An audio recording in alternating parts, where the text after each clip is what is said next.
It started the moment the narrator stepped into that quiet southern town, a place where the air felt too still, the shadows too attentive, and every pair of eyes seemed to carry a question that no one dared speak aloud. The road behind them disappeared into darkness, but the one ahead felt even more unsettling, as if the land itself was waiting to judge whether they had the right to exist there. Nothing dramatic happened at first. Just small things. Cars slowing a little too long. Porch lights flickering on as if tracking movement. Windows shifting open by a fraction before closing the moment they looked up. But together, those moments formed a pattern, an unspoken warning wrapped in silence. As the narrator walked past the old farmhouse at the edge of town, the air changed. The structure looked abandoned, but something inside it felt awake, alert, and aware of exactly who had just crossed its boundary.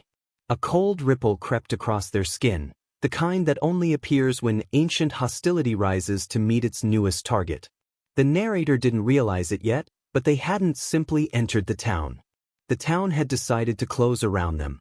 Hit subscribe. Watch till the end. The narrator arrived in the town long before sunrise, when the sky was a muted shade of gray and the world felt suspended between night and day. The bus dropped them off at a lonely stop beside a rusted sign, half buried in overgrown grass, as though the place itself resisted being found. The air held a dense, unmoving heaviness, the kind that settled on the skin and refused to leave, hinting that the atmosphere carried more than humidity, something older, something inherited. The narrator had come for work, for quiet, for a chance to rebuild a life that had been chipped away one injustice at a time. The promise of wide fields, gentle mornings, and slow-paced days had sounded like relief. But as they walked deeper into town, the landscape revealed a different truth. Houses stood far apart, yet every window seemed positioned to watch the road. Old barns leaned inward like tired guardians of traditions that refused to loosen their grip. The soil itself looked dark, fertile, and strangely restless, as though it held stories it wished it could forget. The narrator's rented home sat at the edge of a vast field, surrounded by trees that stood unnervingly still despite the occasional breeze. Inside, the house felt cold, not the kind fixed by heaters, but the kind rooted in the sense that someone else's history clung to the walls. The floorboards groaned under each step, the silence stretching long and weighted. In town, stairs lingered too long. People stepped aside too slowly. Smiles thinned too quickly. Every interaction felt coated with a subtleness sharp enough to leave scratches, the kind of social hostility too practiced to be accidental. By nightfall, the narrator realized something they hadn't wanted to admit. This town didn't simply feel unwelcoming. It felt expectant, as if waiting for them to make the first mistake. Days passed quietly, but the quiet never felt peaceful. It was the kind that hovered just before a storm, thick with things no one dared acknowledge. The narrator tried to settle into a routine, early mornings in the fields, afternoons working the assigned job, evenings spent trying to ignore the uneasy sensation of being observed. Yet everywhere they went, the same patterns emerged. Conversations ended the moment they approached. Bodies shifted subtly, forming invisible barriers. Even the simplest task felt weighted by unspoken judgment. At first, the hostility appeared in small forms: mail arriving late, packages left torn, the landlord's unexplained visits to inspect things that didn't need checking. But soon the signs grew sharper. A path they walked every morning suddenly filled with footprints circling their own. Dusty handprints appeared on their fence, positioned in a way that suggested someone had leaned there for a long time, watching. Items on the porch were found moved, not stolen, as if rearranged deliberately to let them know someone had been close. The narrator sensed that their presence wasn't just unwanted, it was provoking something. The past clung to the town like a second skin, shaping how people reacted, how they stared, how they judged. The land itself seemed complicit, echoing old patterns that refused to die. Even the wind carried a subtle edge, whispering through the trees in tones that felt like warnings carved from generations of bitterness. One evening, while the sun bled red across the horizon, the narrator noticed something disturbing: deep tire tracks pressed into the soil around their home, looping in slow, deliberate circles.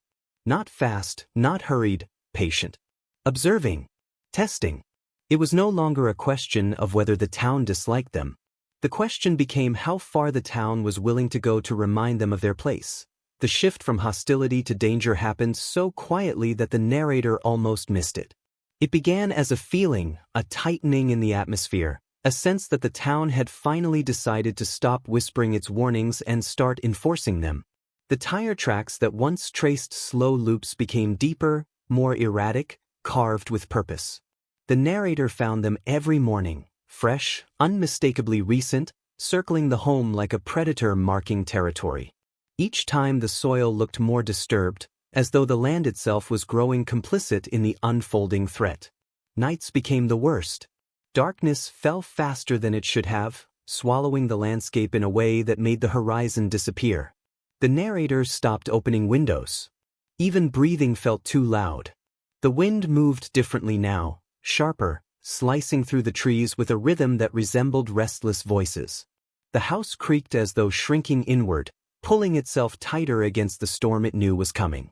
The narrator stayed alert until exhaustion forced their eyes shut, only to wake moments later to the sense of being watched. It never became easier. It only grew heavier. One night, as the air thickened into an almost physical weight, the narrator felt something shift. A pressure pushed against the walls of the house, faint at first, then unmistakable. It was not the wind. It was purposeful, slow, and deliberate. Footsteps pressed into the soil outside, heavy enough to be felt through the floorboards. Not fast. Not frantic. Measured. Confident. A creeping certainty filled the narrator. They were no longer simply being observed. They were being surrounded. The footsteps moved around the entire perimeter, pausing at each window as though inspecting the inside. The narrator stood perfectly still, heart pounding so loudly it threatened to give away their location. The silence was merciless, punctuated only by the faint glide of something brushing against the glass, slow and exploratory. Then, after what felt like an eternity, the footsteps receded into the distance, swallowed by the thick, unsettling quiet. The moment the sun rose, the narrator stepped outside to assess what had happened. The soil bore the truth with haunting clarity. Multiple sets of footprints encircled the entire home, all spaced evenly apart, as if a coordinated group had stood guard through the night.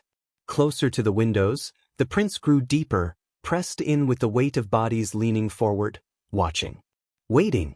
The narrator felt a hollow ache inside their chest as realization crystallized. The town was no longer content with intimidation. It had moved to preparation. Days blurred together uneasily. The narrator moved carefully, hyper-aware of every rustle of the leaves, every crackle of gravel, every shift in the shadows.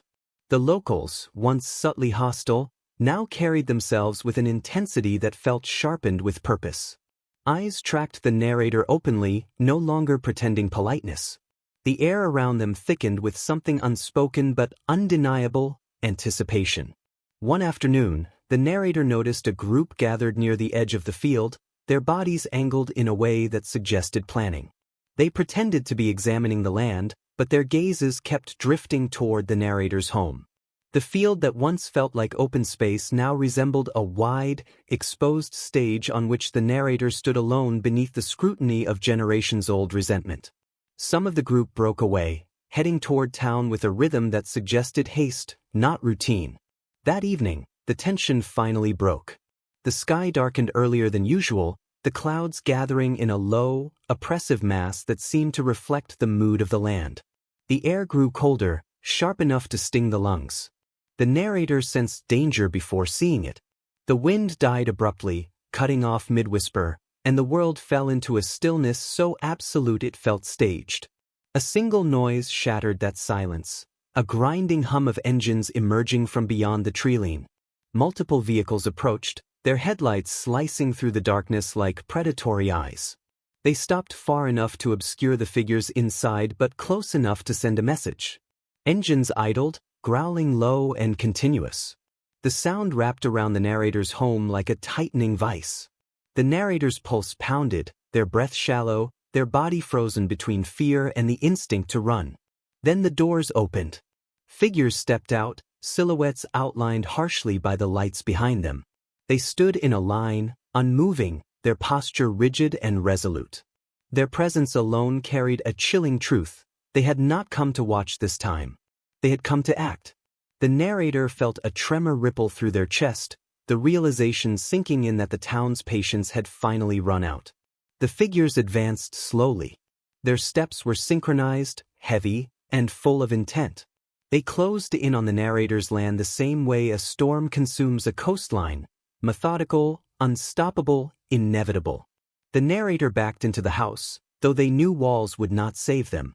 The pounding of their heartbeat became deafening, drowning out everything else. The figures fanned out, forming a half-circle around the front of the home, illuminating the narrator through the windows with their cold, unwavering stares. The land, the silence, the stillness, everything felt suspended in the moment before an irreversible act. And then, without warning, the first figure stepped forward, breaking formation. Another followed. The ground shook faintly beneath their steps, not from weight, but from the collective intention behind them. The narrator grasped the edge of the counter to steady themselves, knowing that whatever came next would shatter the fragile line between intimidation and violence. Just as the group reached the edge of the porch, something unexpected happened.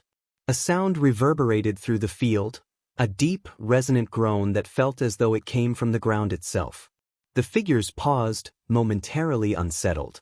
The narrator felt the vibration move through the boards beneath their feet. The land, silent all this time, seemed to shift in protest. The group hesitated only for a breath, but it was long enough to reveal something the narrator hadn't noticed before.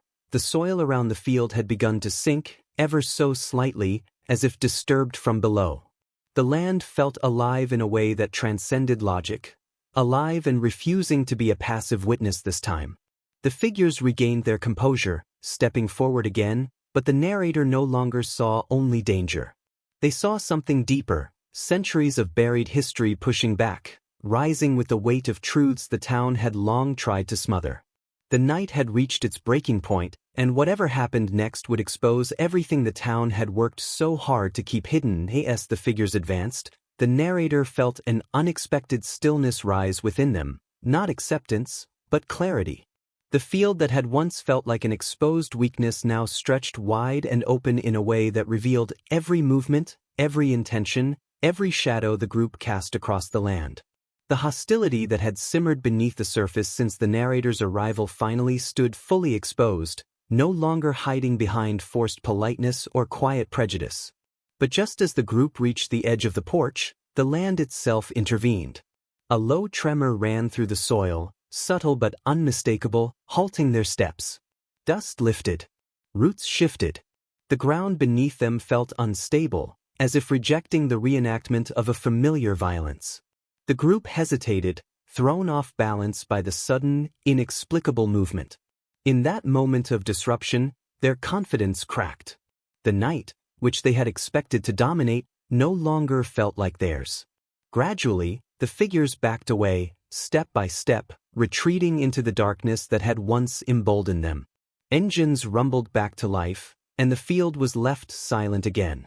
The narrator stood alone, shaken but unbroken, realizing the truth. Some histories persist, but so does the will to survive them.